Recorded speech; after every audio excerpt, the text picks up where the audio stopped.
Okay, we're joined for this session with Ash Watson to talk about perceiving the presence of the data gaze. Thanks for joining us, Ash. Yeah, my pleasure. If you want to know more about Ash's work, there's some information here and some links. But yeah, can you tell us a little bit about the research you've done and are doing? Yeah, sure. So I'm a sociologist, and my research has three main areas. The biggest area that I focus on at the moment is the social impacts of digital technologies. So I'm really interested in how digital devices form part of our everyday social lives today, and also the impacts of emerging technologies like AI and automation tools. Other parts of my research also look at Australian culture, so I'm interested in the cultural landscape, like libraries and artist collectives and DIY groups like zine makers. Um, and then the third part of my research looks at creative research methods. So how can we use creative techniques as sociologists to better attend to all the messy realities of the social world and people's lived experiences? Excellent, great. And so we're talking here about your work that I've kind of framed under the idea of methods in a way to kind of how people experience the data gaze. Mm. So, and we've set the reading that you co-wrote with Deborah Lupton and Mike Michael. So, can you start by maybe summarizing what this research was about, what you guys did, and why it's important? Yeah, of course. So this was a discovery project, so a big project that was funded by the Australian government, and which was led by Deborah Lupton and Mike, and I joined the team in 2019. The project initially set out to look at how people are making sense of their digital privacy in a rapidly changing technological environment in 2019. Um, because we just started the research in 2020, I'd gone to a couple of people's homes to start looking at how digital technologies were really integrated into the fabric of their houses and the relationships they had with the people they lived with, like family and flatmates and friends. Um, of course, COVID lockdown happened, so this significantly impacted the research project. But actually, we were with the timing, we were really well positioned to do some super relevant and timely research about the impact of digital technologies also through the COVID pandemic lockdowns. So this Right. project ended up kind of addressing both of those things, both how people experience digital technologies in their everyday lives, especially around the felt presence of tech in their homes and relationships, Mm. relating to issues like privacy and security and concerns around those things, as well as looking at the specific kind of intense context that happened during the COVID lockdowns and how significant technology became. So this paper in particular is a methods paper. There's a little bit of like empirical analysis in there as well, but it's predominantly a methods paper Yeah. that reflects on the techniques that we use to collect data, especially when we could no longer physically go to people's homes. So, Yeah. how did we still work to capture that sense of space when we're doing kind of online mediated social research? And how do we like visualize and materialize people's own understandings of their space and the role and relevance of digital technologies within those spaces? Yeah. So And so can we you tell us a little bit about digital scaffolding? Yeah, of course. So, the kind of idea of digital scaffolding is really capturing that like felt that physical felt presence of digital technologies and how they are structuring our lives, our relationships, our the spaces that we live in today. They're kind of changing the infrastructure that we live through, our social infrastructure in a relational and a material sense. Mm. We used mapping as a particular technique. So literally asking people to hand draw maps of their homes and where technologies were in their homes and where they moved throughout different rooms and things. Yeah. Um, and they helped us understand both where physical devices and these more ephemeral flows of data were in their spaces and when and how they had a felt presence in the domestic, as well as kind of connecting the home to other parts of people's lives. Yeah, great. And I think it's a great method because, like, thing that comes up in this course all the time is like this kind of data gaze presence, and we know that stuff's going on behind scenes and in black boxes, and it's kind of categorizing us and doing all kinds of things in terms of our life chances, essentially. But like Mm, to be able to access that stuff as a researcher is difficult, and the method they're using here is really mm, important. So, mm. in a course called in a course about everyday life, um, yeah, can you tell us a little bit about what everyday life means in kind of these kind of data engagements and how you kind of used it in your project? Mm. Yeah, something I like, something that really is interesting to me as a sociologist is not only looking at kind of macro trends of social patterns, but what everyday life actually is like and feels like for people, like how people navigate a normal day in the world and the kinds of yeah, and the kind of implications that everyday experience and everyday opportunities have on people's kind of bigger life chances and agency and even their sense of belonging in Australian communities. Yeah. So, um, yeah, the I use qualitative and creative methods in combination to really get that sense of what everyday life is like for different people, what it, what it feels like, what they do, literally what they do, what their habits are on a day-to-day basis, and how technologies fold into those, and how technologies shape and structure those prosaic practices. Yeah, right. And so you've developed, and you've done this in other work as well, this kind of notion of lively methods. So can you tell us a little bit about that too? Mm.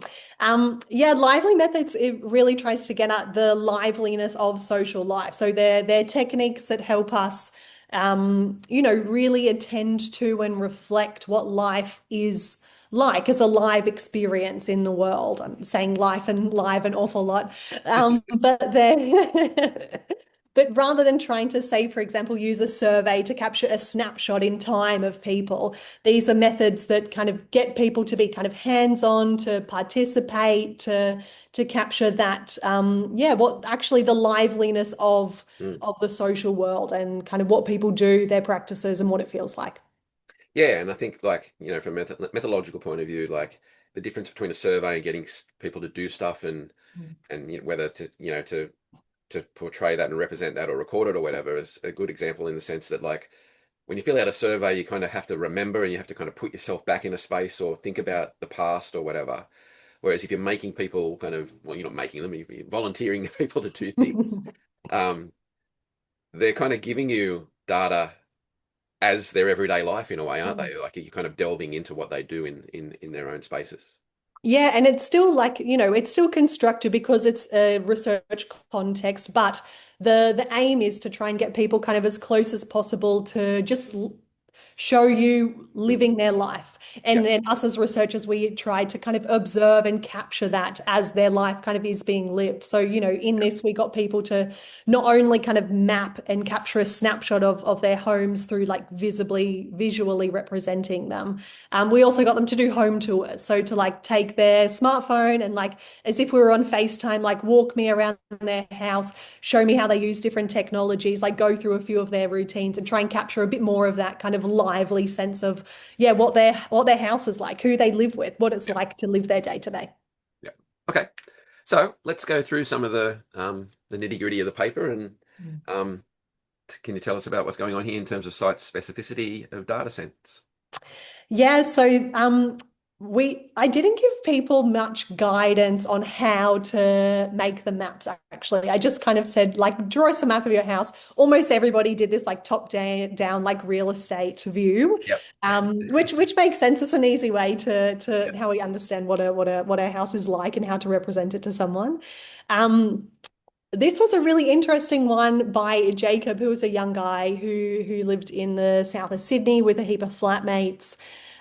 He used the map basically to talk about their social relationships as housemates and the things that they do together to spend time. That was really where the conversation started. So you can kind of see all the scribbles of lines through the middle of the hallway, which is all of the pathways that they trace between each other's rooms Mm. and how they use the whole house as both kind of a private and a collective space.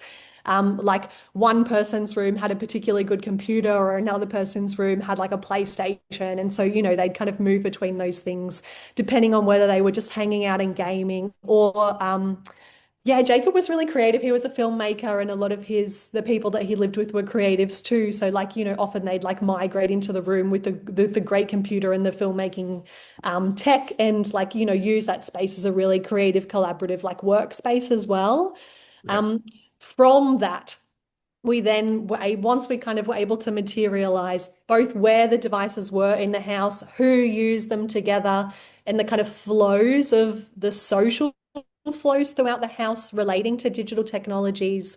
Once we kind of made that a bit more concrete, like literally through mapping it out and visualizing it, were we then able to talk about how do these connect and what are the data implications of those particular technology uses and the fact that all of these devices connect to each other, like what kind of information is being generated through those practices and that network assemblage of devices, which was, I think, a really important method to make data more concrete as a thing. Yep. Because often, like, when you talk to people about these things as researchers, it can be quite frustrating when people immediately talk about things like the data gaze, but perhaps reference news stories, things that they've recently heard in the media rather than their own experiences. Mm. Because I think, even though like digital technologies and the data gaze presses upon us all the time and we can feel it in really physical ways, it can be hard to be specific Yeah. about how it feels and when you have those feelings. So this was a technique to try and help us really highlight the specificities of people's tech and where they were and therefore how and when they felt the data gaze. Yeah. And the interactions and how it makes them feel. Yeah. Mm. Okay. Yeah, as more than an individual thing, as a collective thing that Yeah. happens. Yeah. Yeah. So the previous one had a sense of kind of creativity and Mm. conviviality of a kind of share house. What's going on in Declan's thing here? Yeah, Declan was somebody who we really talked about privacy a lot, and he'd given a lot of thought to kind of um, yeah, where devices were in the house and how they connected and the kind of security implications of how they connect. He had like a really good understanding of data privacy and security, and it was something um, that he felt in different layers. So kind Yep. of personally, it was quite personally, it didn't matter so much to him, but when he was in this period working from home a lot, there was a lot of privacy and security implications for the work that he did on his like work computer and things. Hmm. So it was kind of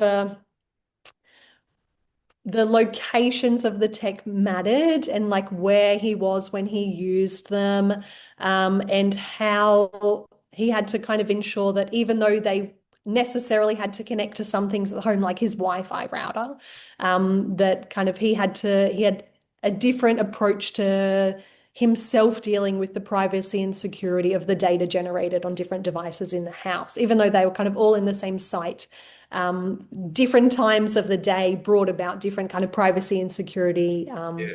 considerations. Yeah. So proximity and kind of temporality, to Mm. me in this paper, yeah, it's surprising how much like the relations to this kind of locations of things and the time of day or whatever matters, right? In terms of how Yeah, people totally. interpret and feel about what's going on. Yeah, totally. There was a real kind of like a changeable but still routine element to that temporality where kind of people were, kind of treading common ground both in their houses and like throughout periods of the day to navigate kind of data security implications. Yeah. Yep. And so Michelle started to bring up things like kind of danger and knowing strangers and stuff like that. What's going on there? Mm. Yeah, with Michelle in particular, we've really got a sense of the distributed agency and impacts of the data gaze. Um, with privacy and security, Michelle was particularly talking about her concerns for her family. So she wasn't kind of so much worried about kind of her own data security, even though she'd like been a victim of like identity fraud and like had money taken out of her bank, as many of our participants had. I think it's quite a common experience for a lot of people today. Hmm. Yeah, she wasn't so much concerned about that. She was more concerned for like her kids, for example, and Yep. the both being able to kind of use technology to keep an eye on her family and know that they were safe, but also kind of concerns about how other people can also gain access to that information and the things that she worries about in terms of yeah, all the data that are produced on people's locations and at home and knowing kind of who's at home when and how easy it might be for somebody to access that information. Yeah. Okay. Mm. Yeah. And here's Maya like looking some photos of her talking through stuff. So what was Maya's position? Yeah, she drew a beautiful map. I think from memory, Maya was an architect or something. So like did a very like beautiful stylized Yeah. map. Um, Yeah, hers was interesting because it brought into tension where she really focused on her own personal devices, but like was living with family at the time because of pressures of that the pandemic brought up for her with her previous living situation. So had moved back into her family's home, and that brought up some really interesting, actually relational dimensions of privacy and security. So it's not so much about the technology itself and kind of the more amorphous risks of kind of who strangers out there could access and like nefariously use the data that they could access from our digital devices. Yeah, hers was much more about like just wanting that sense of kind of agency and privacy at home that we often do kind of, you know, when you're growing up and living with parents and things. Mm. And digital devices were a mediator of that, of kind of otherwise still standard like privacy relationships that we have in different spaces. Um, and digital technologies like shape and color those relationships but and kind of fold into them in interesting ways, but I think still like concentrate and reflect like long-standing ways that we kind of want to feel control over our kind of own privacy and at home. Yeah. And are the lines there different things connecting like by Bluetooth or Wi-Fi to each other? Yes, they were. So this, my particularly mapped data flows between the different devices. So kind of, we talked a lot through what information different devices might send to each other, and what kind of composite picture her network of devices might reveal about herself, like her interests, her patterns of use, the times of day that she used things and Yeah. you know how that composite information could be used for like targeted advertising for instance to really kind of make her feel that she needs to buy things Yeah. which is like a huge part of the data gaze is this like really kind of capitalist intent behind a lot of the data processing. Yeah. Okay. So what's this move from specificity to holism? Mm. This is how we analytically move as social researchers from the distinct experiences of individual people's everyday lives into understanding these kind of bigger patterns, these bigger social patterns of digital technology use and what their societal implications might be.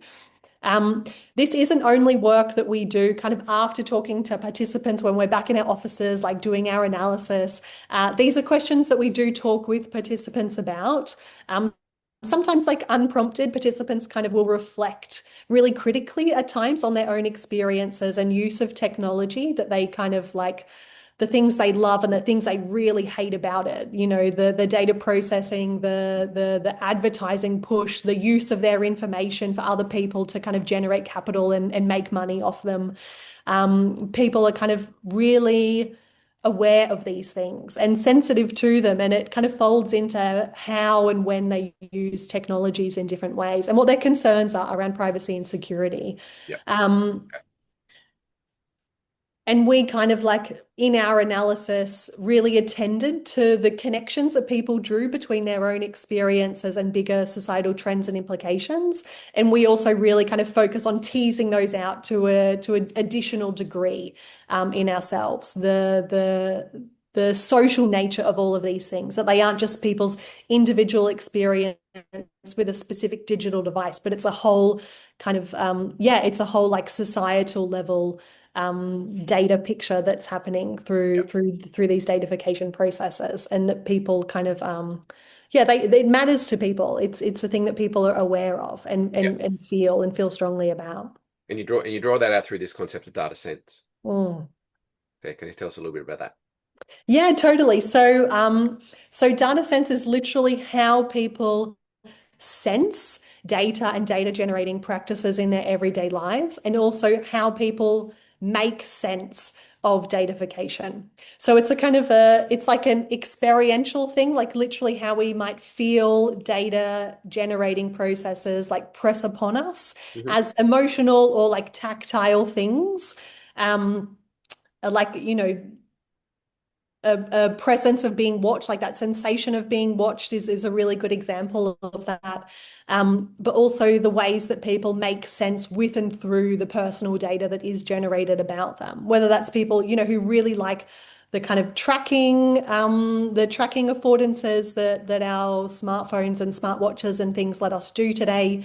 But also how we make sense of why particular targeted ads are shown to us at different times, and how we feel about it and how that might inform our particular like shopping practices or how we change our privacy settings on our devices. So yeah, it's really about how we feel data and how we make sense of data generating devices.